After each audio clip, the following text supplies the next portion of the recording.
Good afternoon. My name is Jessie Kohn. I am a candidate for a Master's of Education in Special Education and Elementary Education, and I was supposed to do a video assignment, teach a lesson, and submit it. However, our school has since decided not to go back to school, so I am turning in the alternative video assignment. I have already turned in my portfolio. We're no longer working on those, although I do need to add the final CPAS score, and I am checking back for your comments if there's any edits I need to make there. Currently, I am teaching via Zoom. Last week, I taught a science unit to our first graders. This week, I'm teaching math as we finish up. I'm also doing 2 small group reading sessions per week and continuing to tutor individual students. So I'm meeting with them individually and recording those meetings. 3 things I learned throughout my placements. The first was to try and find a way, if at all possible, to connect with all of my students. My first placement, there were a couple of 8th grade students who eventually had to be removed from the classroom and sent to the alternative school due to their behavior.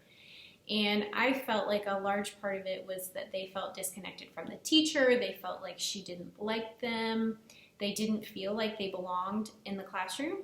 And some of that was due to their own behavior, but I think some of that was also due to a lack of relationship that the teacher had been able to form with those students. So I learned that it's really important to connect with your students as much as possible and get to know them and make sure that they feel included in that classroom community, so that they can, not be a behavior issue, but also so that they can learn. Another thing I learned was that different styles of teaching are okay. Both of the teachers I worked with were very different in their style of teaching. But that it's really important to have classroom procedures and have policies in place and to know what those are and handle every situation and every day as consistently as possible. I saw a lot of that in my second placement, even though I was only there for a week before school shut down, but I've been in and out of that classroom a lot over the last 2 years. And she's very consistent. She has procedures in place, kids know what to do, they follow those procedures every day, and her classroom runs like clockwork. The kids know what to do and what's acceptable and what's not. In my first placement, I feel like there was less of that, and there were more behavior issues because, every day it was just going to be something different and whatever was happening that day, and it didn't always work well. So I learned that those procedures and those routines are really important so that kids know what to expect and they know how to be successful.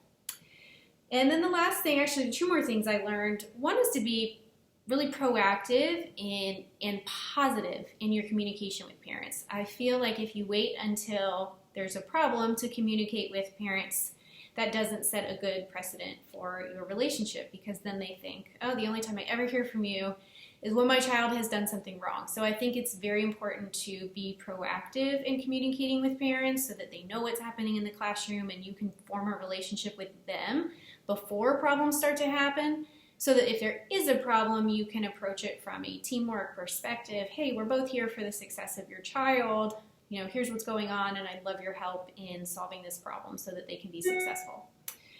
And then the final thing I learned, and maybe some people disagree with this, but based on my experience over the past 2 years, teaching students who have learning disabilities reading, using the Barton spelling and reading system, was that, and so the first grade teacher is an excellent instructor, I believe, in phonics. She just really dives deep in teaching kids how to take apart a word and figure out what it says. She teaches base words. She teaches all kinds of spelling rules that kids can learn and figure out, why does a word say that? And I just think it's so important. I'm not sure every child receives that, and I think that they should.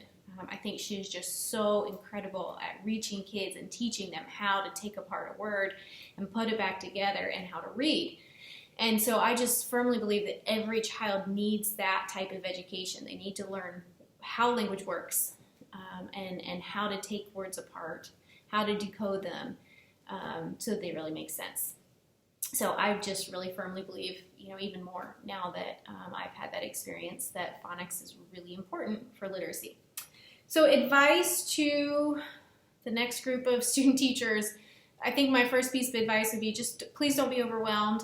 I found it very overwhelming when I first logged in, and just, the FEM and then the EdTPA, there's all these acronyms and just trying to figure out where everything is. So I would say take it one piece at a time. Look ahead so you have an idea of what's coming, but just focus on, what to do this week and what the expectations are, and it will all start to make much more sense. Number 2, be prepared. Never walk into that classroom without a plan if you're supposed to be teaching. There were several days, actually, my cooperating teacher was unexpectedly out and I had to step in and teach, and she didn't have very good lesson plans, so I was left unprepared in those situations. So if at all under your control, make sure you're prepared, because when you're not, that's when things are going to start to go wrong. If you're prepared and you know what's going on, then the kids will follow your lead. And then the other thing is, and this was a piece of advice I received from my on-site supervisor, treat every day like it's a job interview. Treat every day, everything you do, like that principal is in the room and is going to decide from that day or that lesson whether or not you get hired to work at that school. She gave me that advice. I thought it was great advice, and I'll always remember it. Whatever school I'm at, treat every day like it's a job interview, and you'll be prepared and you'll do your best, and you'll have a good relationship with your colleagues. So thank you. This has been a wonderful experience, and I appreciate all of your support.